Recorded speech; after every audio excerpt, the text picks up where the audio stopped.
вытащил генератор. Генератор, оказывается, у меня 85 ампер. Аккумулятор, который тут стоял, новенький такой был, он был 100 ампер. Да и плюс вентилятор, который тут электрически стоит, от Мерседеса 210-го. Он тоже, короче, вытягивал электрическую, там, включал все. И плюс еще тут должны стоять светодиодные эти подфарники.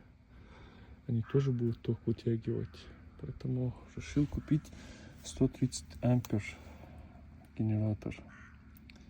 Завтра еду в Хасавюрт. Скорее всего, там тоже на рынке посмотрю, что там есть.